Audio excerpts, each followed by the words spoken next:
Hello students, आज मैं आपको बताने जा रहा हूँ न्यूटन्स लॉ ऑफ कूलिंग। आज हम जो डिस्कस करेंगे तो जो हम डिस्कस आज करने जा रहे हैं वो आपका थर्ड लेक्चर होगा और इस थर्ड लेक्चर में आज हम आपको बताएंगे Newton's law of cooling. Newton's law of cooling क्या होता है? न्यूटन्स लॉ ऑफ कूलिंग है ना, इसके बारे में हम डिस्कस करेंगे कि न्यूटन्स लॉ ऑफ कूलिंग क्या होता है। लेकिन इसके पहले भी हम देख लेते हैं कि जो हमने प्रीवियस क्लास लिया था उसमें हमने बताया था आपको combination of slabs, series combination और पैरेलल कॉम्बिनेशन। तो वहाँ से एक क्वेश्चन हम कर लेते हैं। क्वेश्चन है कि अगर आपके पास क्या है, दो स्लैब्स हैं, वो क्या है आपका सीरीज में कॉम्बाइन है। कॉम्बिनेशन कैसा है? सीरीज कॉम्बिनेशन से ये दो रॉड है आपके पास, सीरीज में कॉम्बाइन है। दोनों क्या है? आइडेंटिकल है।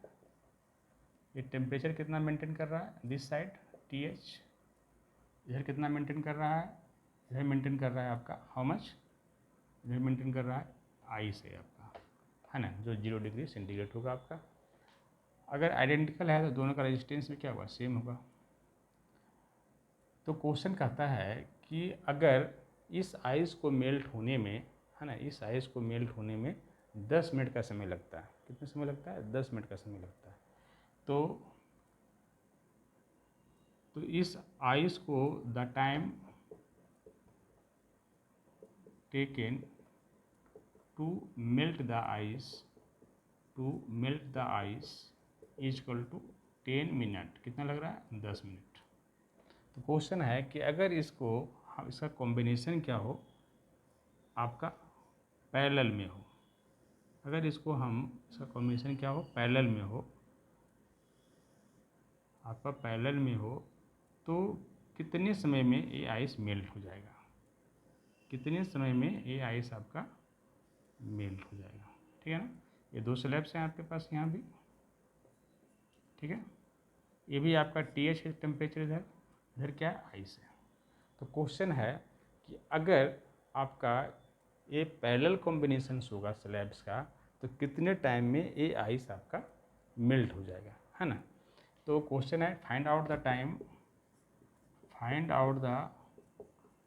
Time to melt the ice, है ना। इस केस में कितना आपका टाइम लगेगा आइस को मेल्ट होने में? जबकि अगर आपका ये सीरीज कॉम्बिनेशन है तो आपका आइस जो मेल्ट हो रहा है 10 मिनट में हो रहा है। क्या करेंगे? पहला आप क्या करेंगे? फर्स्ट ऑफ ऑल ITH निकालिए, thermal current for the first case क्या होगा? TH माइनस 0 और equivalent resistance how much? 2R, R plus R, 2R हो जाएगा। तो ये हो गया TH अपॉन 2R।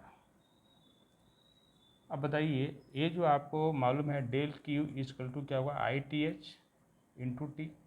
आपको मालूम है जो थर्मल करंट होता है वो क्या होता है? dQ/dt होता है ना। मैंने आपको बताया जो थर्मल करंट होता है वो जो हीट पर यूनिट टाइम होता है। तो जहाँ पे जो हीट होगा, जो यहाँ पे हीट इसको मिलेगा आइस को, वो कितना मिलेगा? Del Q equal to ITH into T. अब ITH का वैल्यू कितना है? TH upon 2R into time कितना था? 10 मिनट। इसको कन्वर्ट कीजिए सेकेंड में, कितना होगा? 60 सेकेंड। अब ये कितना हो गया?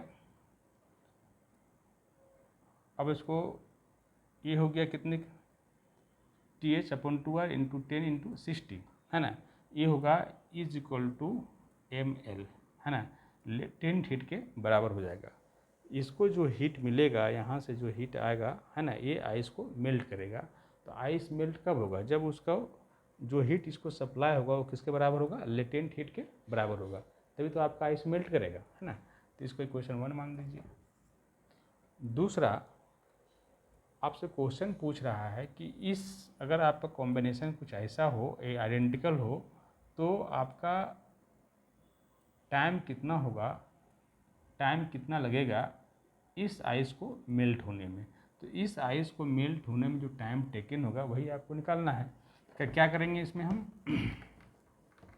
इसमें करना क्या है देखिए, इस केस में देखिए आप, इसको बोलते हैं I dash T H equal to how much, T H minus 0 divide by R/2 हो जाएगा, आर इक्विवेलेंट। उसके पैरेलल कॉम्बिनेशन है तो आर इक्विवेलेंट कितना होगा, R/2। तो ये हो गया 2TH R के बराबर। इसको लिख सकते हैं TH/2R इक्वल टू ITH, तो 2TH/R equal to how much, 4ITH के बराबर हो सकता है, बोलिए, ये हो जाएगा। ये किसके बराबर होगा, आपको यहाँ जो मिलेगा डेल क्यू का वैल्यू होगा I dash TH into T. I dash TH का वैल्यू कितना है, देखिए यहाँ से 2TH/R इंटू टी, ये जो टी आपको निकालना है।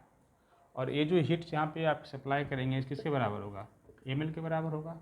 इसको क्वेश्चन नंबर 2 मान लीजिए।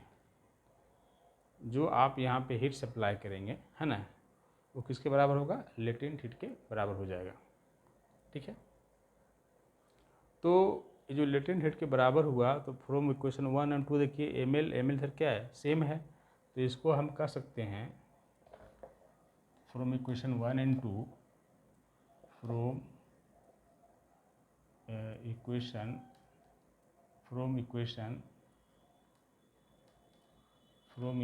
1 एंड 2,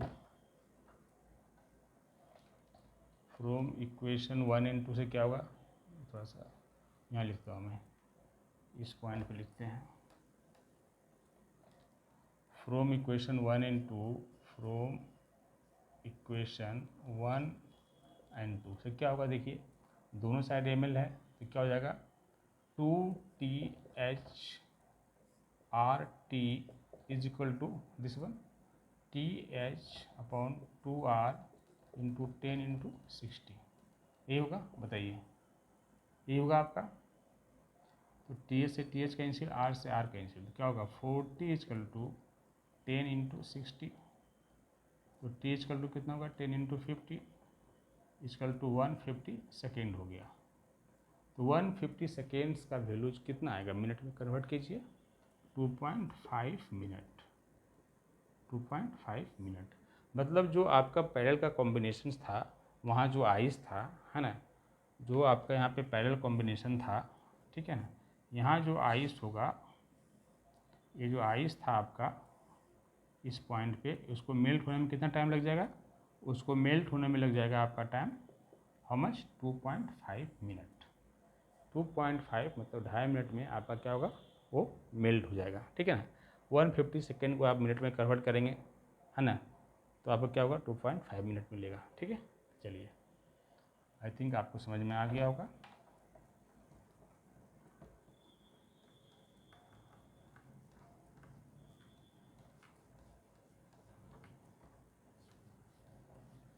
अब देखते हैं न्यूटन्स लॉ ऑफ कूलिंग क्या होता है। न्यूटन्स लॉ ऑफ कूलिंग क्या होगा, इसके बारे में हम देखते हैं। इसका स्टेटमेंट क्या होता है, तो इसका स्टेटमेंट्स होता है, it states that the rate of cooling or heat loss और माइनस dQ/dt, हीट लॉस क्या होगा, माइनस dQ/dt होगा। ठीक है ना, is directly proportional to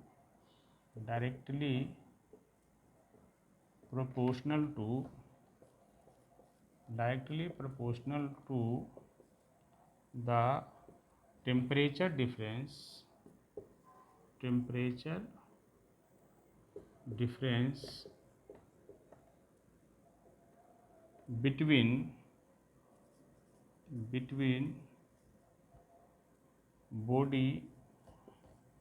between body and the surrounding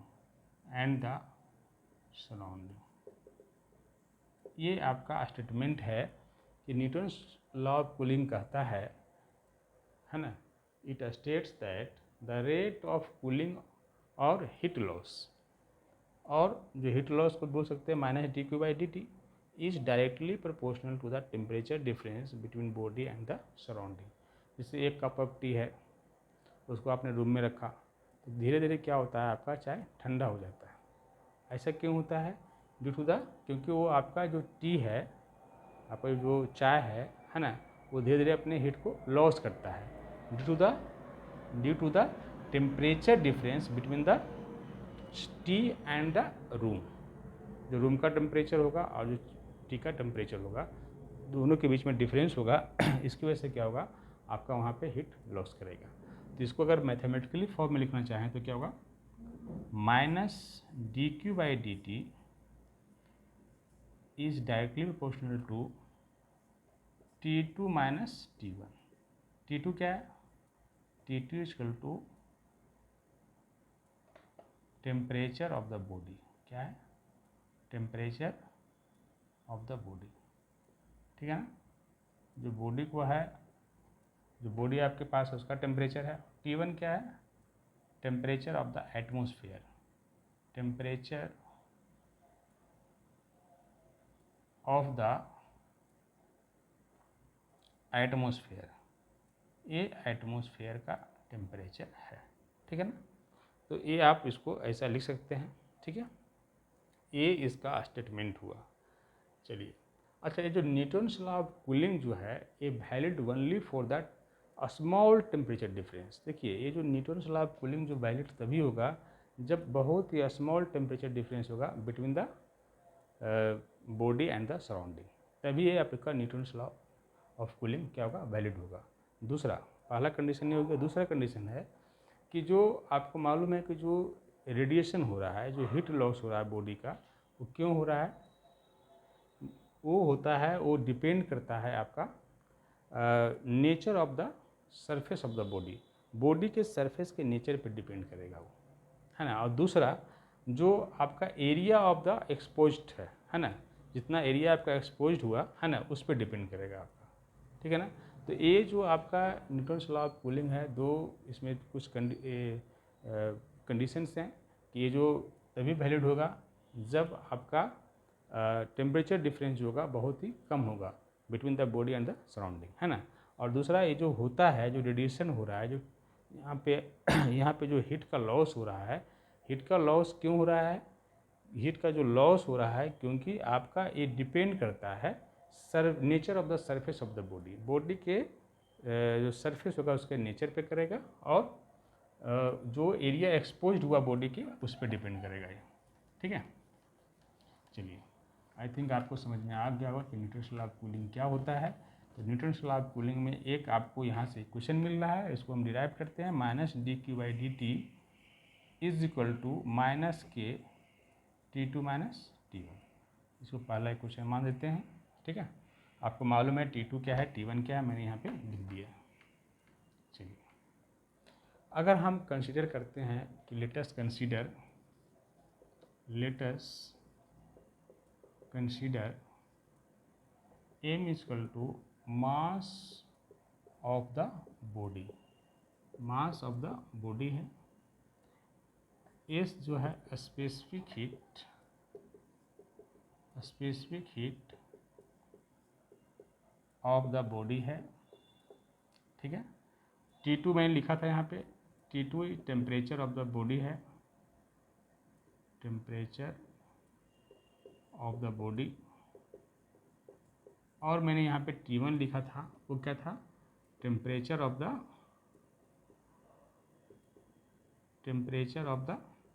surrounding, temperature of the surrounding, ठीक है ना। बताइए, टेम्परेचर ऑफ द सराउंडिंग है, ठीक है। तो आपका यहाँ जो हीट लॉस होगा, है ना, तो हीट लॉस कितना होगा? D Q is equal to M S D T two. तो बॉडी का टेम्परेचर क्या है? T2 है, तो आपका जो हीट लॉस कौन करेगा? बॉडी हीट लॉस करेगा, ठीक है ना। तो M S D T two, अब इसको लिख सकते हैं D Q by D T is equal to M S D T two upon में डी टी। बताइए, ये क्वेश्चन 2 हो गया। इक्वेशन 1 और इक्वेशन 2 को आप कंपेयर करेंगे, है ना।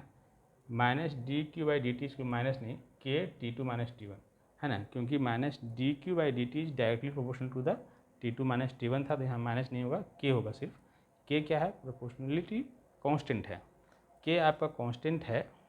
ये कांस्टेंट किस पे डिपेंड करेगा, ये जो के है वो डिपेंड करेगा आपका बॉडी के नेचर पे, है ना, जो बॉडी का सरफेस का जो नेचर है उस पर डिपेंड करेगा, और उसके एरिया पे, जो एक्सपोज एरिया है उस पर डिपेंड करेगा के का वैल्यू। ठीक है, इसको भी ध्यान रखना है। देखिए यहाँ पे आपको दो इक्वेशन मिल गया, तो यहाँ पे जो दो इक्वेशन मिला, इक्वेशन 1 एंड इक्वेशन 2, देखिए तो आप कंपेयर करेंगे तो यहाँ पे क्या होगा, M S D T to D T is equal to क्या होगा, minus K T two minus T one. मैंने क्या किया कि इस D Q by D T को हमें लिख दिया क्या, minus K T two minus T one लिख सकते हैं, इसको आप इक्वेशन 1 मान लीजिए। ठीक है ना, देखिए इधर भी लेफ्ट साइड में डी क्यू बाई टी है, इधर भी आपका डी क्यू बाई टी था, दोनों बराबर होगा, तो क्या होगा, M S D T to D T is equal to minus K T two minus T one होगा। ठीक है, आपको आई थिंक यहाँ तक समझ में आ गया होगा। चलिए अब आगे देखते हैं। तो इसके लिए मैं एक फार्मूला डिराइव कर रहा हूँ, उसको आप देखिए, बहुत ही सिंपल है। इसको लिख सकते हैं D T to D T is equal to minus K divide by M S T two minus T one होगा। बताइए, D T to D T, ये एम एस इधर है तो यहाँ क्या होगा, नीचे चला जाएगा, T two minus T one. तो ये क्या है, के पहले से कांस्टेंट था, एम एस भी क्या आपका मास है, कांस्टेंट है, ये स्पेसिफिक हीट भी कांस्टेंट है, ये होगा। इसके बदले हम एक लेते हैं कांस्टेंट, ले तो बोल रहे हैं K dash T two minus T one होगा। D T to D T is equal to minus K dash T two minus T one. ठीक है ना, तो ये भी, इसको भी आपको याद रखना है, ये भी बहुत ही इंपॉर्टेंट फार्मूला हो जाता है। ठीक है ना, ये भी आपको याद रखना है कि T to D T is equal to minus K dash T two minus T one. K dash के यहाँ पे के डैश आपका कांस्टेंट है। ठीक है, अब देखिए, अब आप क्या करेंगे,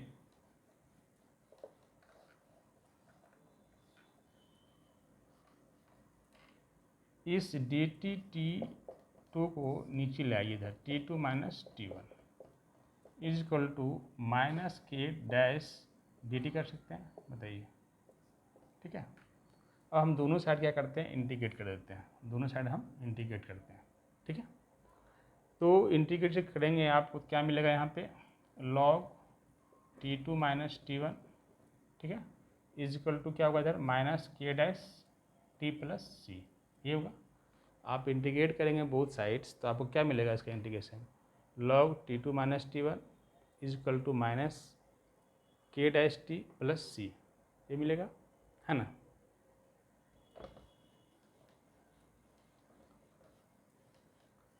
तो यहाँ से आप लिख सकते हैं log T two minus T one is equal to minus K dash T plus C मिल गया। तो इसको ऐसा लिख सकते हैं E minus K dash T plus C, देखिए इज इक्वल टू क्या होगा, T two minus T one, ऐसा भी बोल सकते हैं आप। ठीक है ना, तो यहाँ पे जो टी टू होगा, बॉडी का टेम्परेचर कितना हो जाएगा, टी वन प्लस हो जाएगा ई माइनस के डैश टी, है ना, और प्लस सी के बराबर हो जाएगा। इसको लिख सकते हैं टी वन प्लस ई minus K dash T into ई सी बोल सकते हैं आप, है ना। और ई सी भी क्या होगा, एक कांस्टेंट टर्म होगा, ये भी क्या है, एक कांस्टेंट है कि सी यहाँ पे क्या है आपका, एक कांस्टेंट है, सी क्या है, ये आपका कांस्टेंट है, तो ये भी क्या होगा, एक कांस्टेंट टर्म हो जाएगा। तो इसको बोल सकते हैं टी वन प्लस, अगर इसको आप बोलते के double dash E minus K dash T, ये किसके बराबर हो गया, टी टू के बराबर हो गया। ये आपको फाइनली एक इक्वेशन मिल गया। और यहाँ पे के डैश जो मैं लिखा है, के डबल डैश इक्वल टू क्या होगा, कांस्टेंट, किसके बराबर होगा, ये होगा ई सी के बराबर, ई सी के बराबर होगा, इसको ध्यान रखना है। तो ये finally Newton's law of cooling के लिए एक फार्मूला मिल गया, T two equal to T one plus K double dash E minus K dash T. K dash क्या है, के डबल डैश क्या है, और उसको मैंने क्लियरली मेंशन कर दिया है, तो उसको आप समझ गए होंगे। बस कांस्टेंट है, क्योंकि अलग कांस्टेंट है इसलिए उसको हमने अलग से मान लिया है, एक को के डैश दूसरे को के डबल डैश, ठीक है ना। तो ये आपका एक इक्वेशन मिल गया न्यूटन्स लॉ ऑफ कूलिंग से, ठीक है।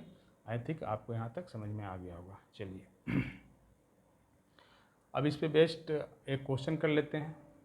न्यूटन्स लॉ ऑफ कूलिंग में बेसिकली आपको समझना है, ये फार्मूला पर जो जो डिराइव हुआ है इसको ध्यान रखना है, कैसे हमें डिराइव किया, बहुत ही सिंपल है, उसका स्टेटमेंट आप समझ गए हैं। इस पे एक क्वेश्चन कर लेते हैं।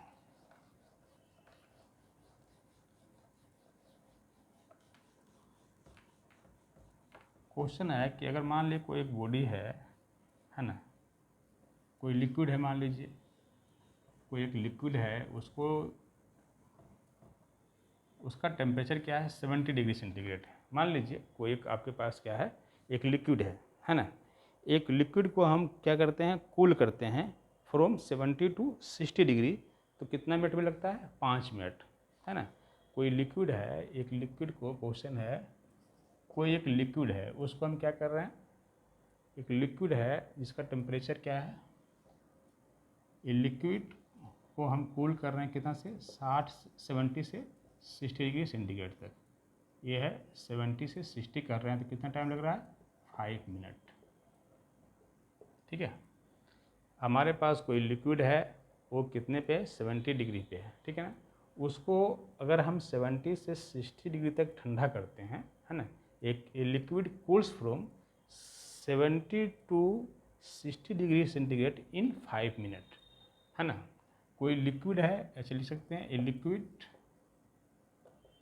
लिक्विड कूल्स फ्रॉम, क्वेश्चन लिख लीजिए, from 70 degree centigrade to 60 degree centigrade in 5 minute. कितना टाइम लग रहा है, 5 मिनट, 5 मिनट, है ना। A liquid cools from 70 degree centigrade to 60 degree centigrade in 5 minute. Then find out the time taken to cool the liquid from 60 to 50 degree centigrade. तो 60 degree से 50 degree centigrade तक ठंडा करने में, है ना, उसको कूल करने में उस लिक्विड को, है ना, कितना समय लगेगा। अगर 70 से 60 डिग्री को लाते हैं हम लिक्विड को, तो 5 मिनट का टाइम लगता है, ठीक है। तो उसे 60 से 50 डिग्री होने में उसका टेम्परेचर क्या होगा, डिक्रीज़ करेगा। उसको कूल कर रहे हैं, ठंडा कर रहे हैं, उसका टेम्परेचर डिक्रीज़ करेगा, तो उसमें कितना टाइम टेकन होगा, ये आपसे क्वेश्चन पूछ रहा है। तो देखिए बहुत ही सिंपल है, आपको मैंने बताया था, एक बीच में आया था फार्मूला dt अपॉन dt, है ना, इज इक्वल टू क्या था, k T2 माइनस T1, ये था आपका। बताइए dt upon dt is equal to k T2 minus T1, ये भी एक फार्मूला आपको बीच में जो मैंने बताया था आपको, है ना, ये आया था। तो देखिए यहाँ जो टेम्परेचर डिफरेंस है वो कितना है, 70 टू 60, कितने समय में हो रहा है, 5 मिनट में, 5 मिनट में हो रहा है, 5 कर दिया। के T2 क्या है, टेम्परेचर ऑफ द बॉडी है, टेम्परेचर ऑफ द बॉडी है। जब ये 70 से 60 हो रहा है ना, तो उस समय टेम्परेचर ऑफ बॉडी क्या करेंगे आप, इसका एवरेज लेंगे, 70 प्लस 60/2 ले लेंगे, माइनस, सॉरी क्वेश्चन में एक और गिवन होगा, a liquid cools from 70 to 60 in 5 minute, then find out the time taken to cool the liquid from 60 to 50 degree, 60 degree centigrade to 50 degree centigrade if the surrounding temperature is 30 degree centigrade. तो surrounding का temperature क्या होगा, 30 degree centigrade होगा। तब आपको find out करना है कि 60 से 50 डिग्री सेंटीग्रेड होने में कितना समय लगेगा। ये क्वेश्चन में गिवन रहेगा, ये सराउंडिंग का टेम्परेचर है वो क्वेश्चन में आपका गिवन रहेगा, ठीक है ना। तो dt upon D T is equal to K T two minus T one होगा। बताइए, तो यहाँ जो 70 से 60 होने में 5 मिनट का टाइम लग रहा है, के आपका क्या है, के आपका कांस्टेंट है।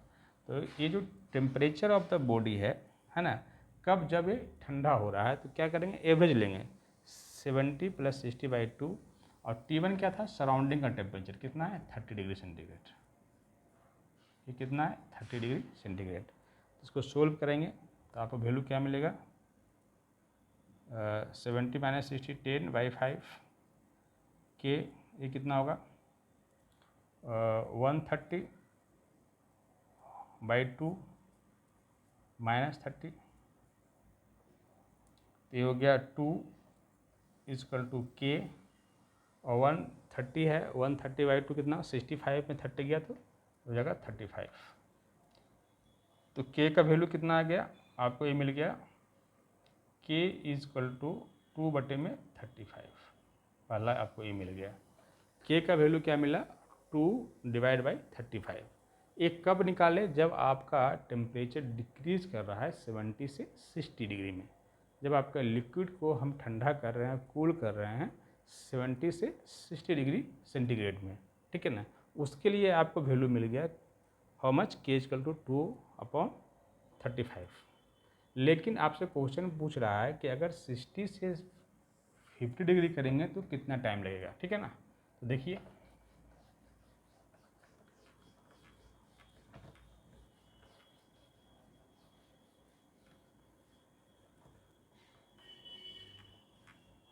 सेम फार्मूला का हम यूज़ यहाँ भी करेंगे इस केस के लिए। इस केस में क्या होगा, dt/T = के T2 - T1 होगा। ये फार्मूला का हम यूज़ करेंगे। देखिए, तो यहाँ पे जो dt का होगा, जो टेम्परेचर चेंज कर रहा है, अब कितना हो रहा है 60 से 50 हो रहा है, तो क्या होगा 60 - 50 डिवाइड बाई टाइम, तो हमें निकालना ही पड़ेगा। तो क्वेश्चन तो यही है कि कितना टाइम में आपका टेम्परेचर बॉडी का 60 से 50 हो जाएगा। तो डिवाइड बाई टी, टाइम हो गया, इज इक्वल टू के, और यहाँ पे जो टेम्परेचर होगा बॉडी का क्या होगा 60 + 50 divide by 2 minus how much, surrounding का टेम्परेचर 30, तो के, और 60 + 50 हाउ मच, कितना हो गया 110/2, तो ये हो जाएगा 55 - 30, और ये हो जाएगा 10/T, ठीक है। तो आपको यहाँ मिलेगा 10/T इज इक्वल टू 25 के, ठीक है। आपको यहाँ मिल गया 10/T = 25/K, और हमको निकालना है T का वैल्यू, ठीक है। तो आप क्या करेंगे, फ्रॉम इक्वेशन 1 आप K का वैल्यू पुट कर दीजिए, तो हो जाएगा 10/T = 25, और K का वैल्यू कितना है 2/35, ठीक है। तो ये 5 होगा, ये 7 होगा, और ये 10 कट कैंसिल हो जाएगा, 5 × 2 10, और 10 इधर है, 10 कैंसिल, तो टी का वैल्यू कितना हो गया, टी का वैल्यू हो जाएगा 7 मिनट। क्या निकल गया 7 मिनट। मतलब जो आपका लिक्विड है उसको ठंडा होने में, मतलब जो टेम्परेचर उसका 60 से 50 आने में जो समय लगेगा वो कितना लगेगा 7 मिनट का समय लगेगा। तो बहुत ही सिंपल है, जिसके लिए आप देखिए जो न्यूटन्स लॉ ऑफ कूलिंग है, एक तो मैंने जो फार्मूला डिराइव किया उसको याद रखिए। दूसरा, आप क्वेश्चन सोल्व करने के लिए, न्यूमेरिकल सोल्व करने के लिए आप इसको याद कर लीजिए कि जो न्यूमेरिकल हम सोल्व करते हैं उसके लिए आप, ये बेस्ट फार्मूला है आपके लिए, dt/dt = के T2 - T1। ये T2 है आपका टेम्परेचर ऑफ द बॉडी, क्या है टेम्परेचर ऑफ द बॉडी, इसको ध्यान रखना है। और T1 क्या है, temperature of the surrounding, temperature of the surrounding, ठीक है। तो ये फार्मूला को आप क्वेश्चन सोल्व करने के लिए याद कर लीजिए। इसके हेल्प से कोई भी न्यूमेरिकल आपका आएगा न्यूटन्स लॉ ऑफ कूलिंग में, तो वो इसी टाइप से क्वेश्चन पूछता है और वो सिंपली आपका बन जाएगा। आई थिंक आपको अच्छा लगा होगा और आपको अच्छे से समझ में आया होगा। चलिए, अगर कोई डाउट है तो आप क्वेश्चन कमेंट में आप क्वेश्चन पूछ सकते हैं, है ना, उसका मैं रिप्लाई करूँगा। Okay, thank you.